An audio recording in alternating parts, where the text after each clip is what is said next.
वालेकुम। आज हम करेंगे पार्टिसिपेट मैनेजमेंट थ्योरी और ये मॉडर्न टाइम की एक फेमस थ्योरी है। सबसे पहले हम देखते हैं कि मैनेजमेंट होता क्या है। देखिए, मैनेजमेंट ये होता है कि कोई भी काम शख्स जब कोई काम करने की प्लानिंग करके उस काम को सरअंजाम दे रहा होता है, बेसिकली एक मैनेजमेंट है। तो इसकी वर्डली हम एक एक वर्ड्स को जो है वो मैं उसको ट्रांसलेशन करूँगा, आपको समझाऊँगा। वैसे ओवरऑल आपको कंसेप्ट चलो पहले दे देता हूँ। देखिए, पार्टिसिपेटिव मैनेजमेंट होती है, इट मीन इसमें पार्टिसिपेशन हो रही है किसकी, किसी भी मैनेजमेंट के काम में वर्कर्स की, जो काम करने वाले हैं उनकी पार्टिसिपेशन हो रही होती है। इसीलिए इस थ्योरी को जो है पार्टिसिपेटिव मैनेजमेंट थ्योरी कहा जाता है। अब हमने इसमें दो तीन चीज़ें देखनी है। एक कि जो मैनेजर है उसकी रिस्पॉन्सिबिलिटी कैसे है, क्योंकि यहाँ पे स्ट्रक्चर जो है पार्टिसिपेटिव का है। तो उससे कि मैनेजर की रिस्पॉन्सिबिलिटी क्या है, कि मैनेजर जो है ना वो किस तरह करके सबको जो है शामिल करेगा, अपने साथ वर्कर को साथ चलाएगा, उनको कैसे मोटिवेट करेगा, उनको कोलैबोरेशन पैदा करेगा, कोऑपरेशन पैदा करेगा, उनको इंसेंटिव देगा वगैरह, यानी कि उनको इकट्ठा रखने के लिए क्या कुछ करेगा कि आपस में मिल के काम करें। जबकि दूसरी तरफ जो वर्कर्स हैं उनको क्या क्या राइट्स हासिल हैं, वो कैसे कैसे अपनी जो बात हैं पहुंचा सकते हैं, कैसे कैसे मैनेजमेंट में इंटरफेयर कर सकते हैं, कौन कौन से मामलात में इंटरफेयर कर सकते हैं, ये आज हम सब देखने वाले हैं। सबसे पहले हमने बात की कि मैनेजमेंट क्या होता है। Management is the process of planning, prioritising, कि वो मैनेजमेंट वो लोग होते हैं जो पहले प्लान करके प्रायोरिटाइज करते हैं कि हमने कौन सा काम करना है। ऑर्गेनाइज वर्क को ऑर्गेनाइज करते हैं। Efforts to accomplish objective within a company organisation, तो कौन सी एफर्ट्स चाहिए किसी भी काम को, ऑब्जेक्टिव को हासिल करने के लिए, ये जो सारी तरतीब देना है, जो सारा काम करना है, ये मैनेजर का है। फिर उसके बाद देखेंगे मैनेजमेंट के स्टाइल क्या होते हैं। ये हमने वैसे मैंने पहले आपको एक लीडरशिप के स्टाइल पढ़ाए थे। आपने वो लेक्चर देखा होगा जिसमें हमने अथॉरिटेटिव, डेमोक्रेटिक, लेजर की बात की थी। तो यहाँ पे कह रहे हैं कि मैनेजमेंट स्टाइल की बात करते हैं। बेसिकली स्टाइल होते हैं, मतलब टाइप थी स्टाइल की। तो यहाँ पे स्टाइल क्या है। Management style is the specific approach of manager for achieving the plant objective. जो मैनेजर ने किसी काम को अचीव करने के लिए जो प्लान किया है, उन टारगेट्स को अचीव करने के लिए एक तरीक़ेकार है जो उसका स्टाइल है। उस स्टाइल तक जो स्पेसिफिक यानी जो अप्रोच है उसकी, उसको हम क्या कहते हैं, स्टाइल कहते हैं। इसमें क्या क्या शामिल होते हैं, इसमें शामिल होता है वे डिसीजन आर मेड, कि जो लीडर है, जो मैनेजर है, वो डिसीजन कैसे लेता है, वो एक्टिविटी को प्लान कैसे करता है, वो उसको ऑर्गेनाइज कैसे करता है, वो अथॉरिटी को जो है, how the authority and responsibility are defined, कि अथॉरिटी किसके पास है और रिस्पॉन्सिबिलिटी किसकी है, ये डिफाइन करना, ये सारा मैनेजमेंट स्टाइल में आता है। होप सो आपको समझ आ गई होगी मैं क्या बात कर रहा हूँ, कि मैनेजमेंट स्टाइल के किसी भी काम को करने का तरीका, the way of doing anything, और कौन सी चीज़ें इसके ऊपर असरअंदाज हो रही होती हैं, कौन सी चीज़ें देखती हैं कि डिसीजन कैसे ले रहा है जो मैनेजर है, जो चीज़ों को ऑर्गेनाइज कैसे कर रहा है, वो अथॉरिटी और जो अथॉरिटी और रिस्पॉन्सिबिलिटी उसको कैसे डिफाइन कर रहा है। तो कौन सी चीज़ें मैनेजर में वैसे होनी चाहिए स्टाइल में। कमिटमेंट होना चाहिए उसे कि अपने काम के साथ मैंने काम को करना किस तरह है। अपने काम के साथ मास्टरी होनी चाहिए, कि मैनेजर जो है वो वर्क एक्सपर्ट हो। देखिए, पार्टिसिपेटिव मैनेजमेंट हम थ्योरी की बात करने लगे हैं। अगर मैनेजर खुद ना अहल है, उससे काम नहीं आएगा, तो वर्कर तो उसका गलत इस्तेमाल करेंगे। पहली बात को वो अपने काम के साथ खुद उसका कमिटमेंट होना चाहिए, वो अपने काम के साथ उसके ऊपर मास्टरी होनी चाहिए, वो ऑटोनॉमी यानी मीनिंगफुलनेस होनी चाहिए, सेल्फ मैनेजमेंट होनी चाहिए, उसकी इंगेजमेंट करने का आना चाहिए। यानी ये चीज़ें उसके अंदर जो है, मैनेजर के अंदर कमिटमेंट वो कर सके, वो मास्टरी हो अपनी स्किल उस काम के अंदर, वो मीनिंगफुल हो अपने काम के साथ, उसमें ऑटोनॉमी हो यानी सेल्फ डिपेंडेंसी हो उसके अंदर, और सेल्फ मैनेजमेंट हो, इंगेजमेंट हो।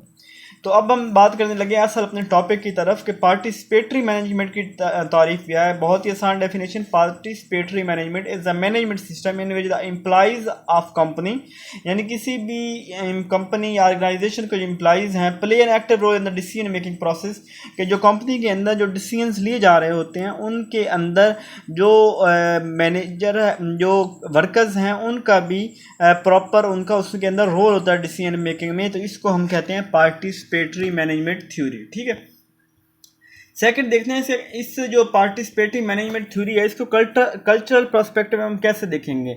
यहाँ पे कल्चरल पर्सपेक्टिव में हम यहाँ पे यूरोपियन और उनके एंड पे देखेंगे, ये जो है यूएसए के एंड पे देखेंगे। Many studies have been conducted worldwide with regard to the participative management in various culture social economic. तो कल्चर की बुनियाद पे बहुत सी स्टडीज की गई हैं। तो यूरोपियन स्टडी क्या कहती है, the employees who feel listened by the manager, वो एम्प्लॉइज जो अपने जो मैनेजर हैं उनको सुनते हैं, and have a role in decision, और उन एम्प्लॉइज की डिसीजन मेकिंग में manifest as significantly happier at workplace, और वो जो अपने जो वर्क प्लेस पे खुश होते हैं वो लोग जो हैं वो प्रोडक्टिव होते हैं उन लोगों की निस्बत जिनको ये बेनिफिट हासिल नहीं होते।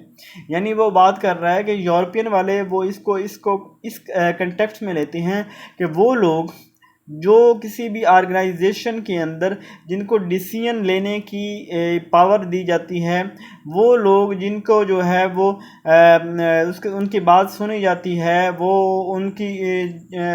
वो लोग उन लोगों की निस्बत जिनकी बात नहीं सुनी जाती ज़्यादा हैप्पियर होते हैं और ये लोग ज़्यादा प्रोडक्टिव होते हैं। कल्चरल पर अब इसी तरह अमेरिकन वाले क्या कहते हैं, ये कहते हैं the implementation of participative leadership is correlated significantly positively with an increased motivation for team work.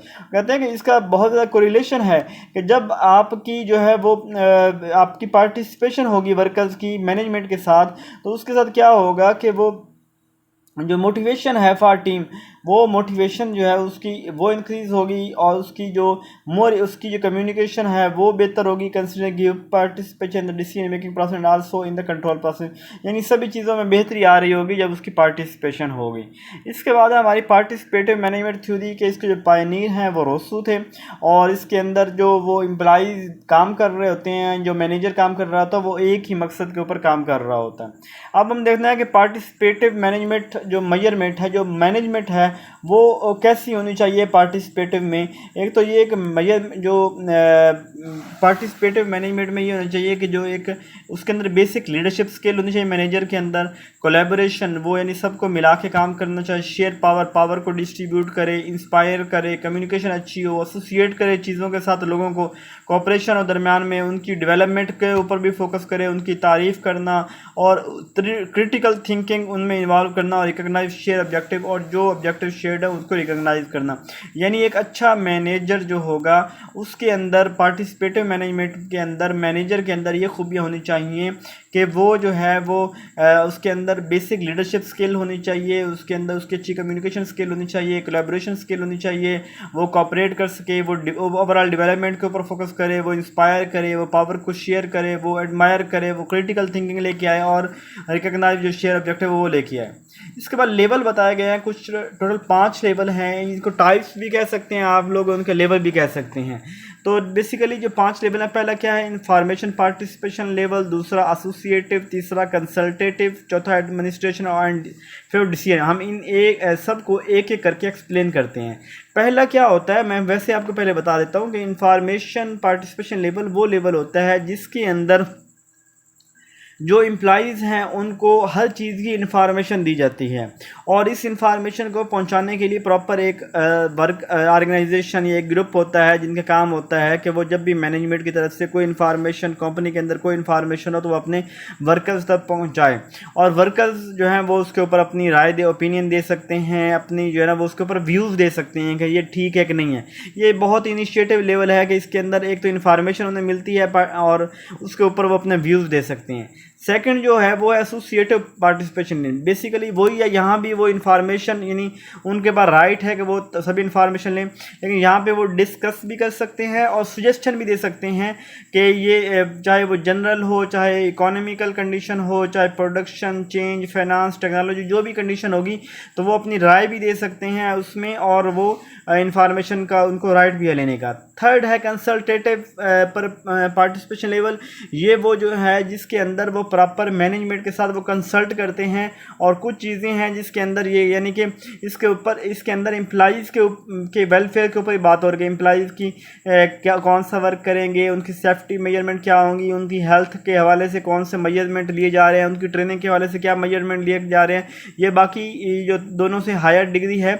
और इसके अंदर यानी पहले कि मैंने आपको बताया कि इन्फॉर्मेशन जो है ना उनको दी जाती है और वो अपने व्यूज़ दे सकते हैं। दूसरी में उनका ये राइट है, उनको इन्फॉर्मेशन भी दी जाएंगी, वो अपनी सजेशन भी देंगे, ओपिनियन देंगे, और चाहे वो इकोनॉमिकल हो, चाहे वो फाइनेंशियल हो, चाहे वो चेंज करने की हो, कोई नई मशीन लेके आने की, नई प्रोडक्शन के गोल्स की, ये सब के उसको प्रॉपर जो है ना वो वहाँ पे कर सकते होते हैं।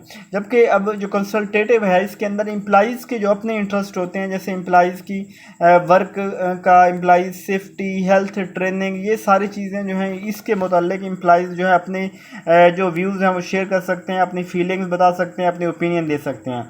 फोर्थ है एडमिनिस्ट्रेटिव पार्टिसिपेशन लेवल, ये उससे हायर डिग्री है जिसके अंदर क्या है कि जो वर्कर्स की जो वेलफेयर में उसकी सेफ्टी है, ट्रेनिंग, उनके वर्क आवर्स कितने होंगे, उनको इंसेंटिव कितना मिलेगा, उनको हॉलीडेज़ कौन कौन सी मिलेंगी, रिवार्ड क्या मिलेगा, यानी ये हायर लेवल है जिसके अंदर मैनेजमेंट की क्या काम करना है, कितना काम करना है, कितने पैसे मिलेंगे, कब तक काम करना है, ये सारी चीज़ें जो एम्प्लॉइज़ के हवाले से बात की जाती है। तो ये फोर्थ लेवल होगा। और फिफ्थ लेवल है जिसके अंदर वो प्रॉपर डिसीजन मेकिंग जो है, कंपनी के जो डिसीजंस हैं उसके अंदर भी उनको पूछा जाता है कि हम ये डिसीजन लेना चाह रहे हैं, आपकी क्या राय है। जैसे ही वो राय देंगे उसके मुताबिक अपने डिसीजन लेंगे। यानी जो मैनेजर है वो अपनी मर्ज़ी से डिसीजन नहीं लेगा, बल्कि वो बाकी सबकी जो राय लेके, सबकी वो पूछ के तब वो डिसीजन लेगा कि हम प्रोडक्शन अगले साल बढ़ाने जा रहे हैं, तो आपका क्या ख्याल है, हम जो एम्प्लॉइज़ की वेलफेयर के लिए और क्या कुछ कर सकते हैं, हम अपनी इकोनॉमिक फाइनेंशियल जो है वो ग्रोथ कंपनी कैसे कर सकते हैं। ये सारे जो प्रॉब्लम्स हैं ये डिसीजन आपस में मिल के कर रहे होते हैं।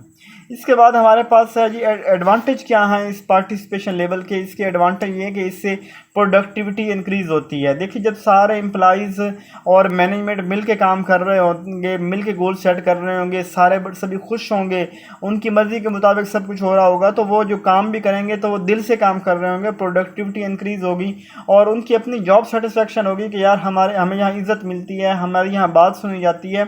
तो उन्हें अपनी जॉब की सेटिस्फेक्शन होगी कि मुझे ये काम हम अपनी मर्ज़ी से लिया है और मैं उसको मुकम्मल करता हूँ। उनको इससे मोटिवेशन भी मिलेगी और उनकी क्वालिटी, जो वर्क की क्वालिटी है वो इंक्रीज़ होगी। और इस तरह जो इनकी कास्ट भी रिड्यूस होगी, जब उनके ऊपर जो है वो कम्युनिकेशन गैप नहीं होगा, जब सारी चीज़ें वेल डिफाइंड होंगी, कोई उनकी सख्ती करने की ज़रूरत नहीं है, सभी लोग मेहनत कर रहे होंगे, तो ये रिड्यूस भी इससे कास्ट होगी। इसके बाद इसके डिसएडवांटेज भी कुछ हैं। वो एक तो ये कि सम टाइम ये होता है कि जो जब नीचे बड़ी ऑर्गेनाइजेशन है तो उसके अंदर जो नीचे तक सबकी तरफ पैगाम लेके जाना है, तो इंफॉर्मेशन ले जानी है, उनके डिसीजन के अंदर उनको इन्वॉल्व करना है, तो ये डिसीजन स्लो हो सकता है। या कुछ को लोग, ये डिसीजन भी एक पावर होती है, डिसीजन पावर। कुछ लोग ऐसे होते हैं कि जिनकी डिसीजन पावर जो है ना वो बहुत स्लो होती है, यानी वो लोग जो हैं वो डिसीजन प्रॉपर जो है ना वो जल्दी में डिसीजन नहीं ले सकते। तो इस तरह सिक्योरिटी इश्यूज भी हो सकते हैं कि कुछ चीज़ें ऐसी होती हैं, सारी चीज़ें बताई नहीं जा सकती, कुछ सिक्योरिटी इश्यूज होती हैं, लोग इन्फॉर्मेशन को लीक कर सकते हैं, तो ये चीज़ें भी उसके अंदर आती हैं। अब देखते हैं कि ये वाले पार्टिसिपेशन मैनेजमेंट के फ़ायदे तो बहुत नज़र आ रहे हैं कि ये बहुत ज़बरदस्त है, कि इसके अंदर सभी शामिल होते हैं, प्रोडक्टिव सब कुछ। लेकिन कुछ क्या वजह है कि ये पार्टिसिपेशन मैनेजमेंट थ्योरी जो है ना ये फेल हो जाती है बहुत सारी जगह पे। वो ये कि रेजिस्टेंस टू चेंज। देखिए, जब आपने चेंज लेके आनी है तो चेंज ले आने के लिए आपने एम्प्लॉइज़ से पूछना है।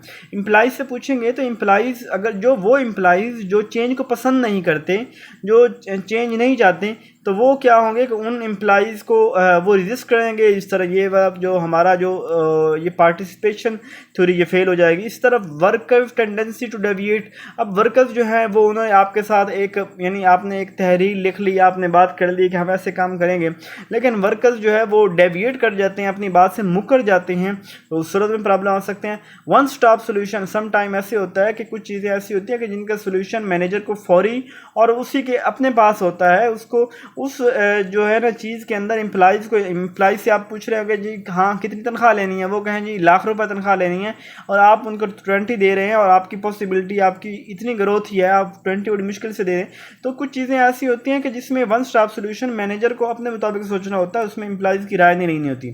इस तरह अगर साइज़ ऑफ द ऑर्गेनाइजेशन का साइज़ ज़्यादा होगा तो फिर तो बहुत मसला होगा। ये तो वहाँ पे सक्सेसफुल है जहाँ साइज़ छोटा हो, यानी साइज़ थोड़ा होगा तो आपस में कंसल्ट करके इन्फॉर्मेशन देके कर सकते हैं, लेकिन जब साइज़ हज़ारों में हो तो वहाँ कैसे सब तक इन्फॉर्मेशन पहुँचाएँ, कैसे सबसे ओपिनियन लें, कैसे सबको डिसीजन पावर में उनको इन्वॉल्व करें। इस तरह कुछ लोग जो होते हैं कि अब्यूज़ ऑफ अथॉरिटी, जब उनको अथॉरिटी दे दी है हमने कि डिसीजन मेकिंग में, तो अब इतनी अथॉरिटी की गलत फ़ायदा उठाएंगे और गलत मशवरे देंगे, गलत जो है नेगेटिविटी लेके आएंगे। और लास्ट है मिसअंडरस्टैंडिंग पार्टिसिपेशन। तो जब आपने एक मिसाल के तौर पे आपने उनको इन्फॉर्मेशन लेवल, पार्टिसिपेशन लेवल तक रखा है, पहले लेवल तक, और वो अपने आप को समझने लग गया कि मैं डिसीजन जो है ना वो वहाँ तक मेरी राय है। यानी अगर आप किसी से राय ले रहे हैं और उसकी आप राय को तस्लीम नहीं कर रहे, तो वो शख्स जो है ना कल को नाराज़ हो जाए कि हमसे राय लिया और राय पे अमल नहीं किया गया, जबकि आपने उसको पहला लेवल दिया है इन्फॉर्मेशन का। और डिसीजन मेकिंग, जो डिसीजन पावर है, पार्टिसिपेशन, वो तो आपके पास है। तो सम टाइम जो है ना वो उनको मिसअंडरस्टैंडिंग भी हो जाती हैं।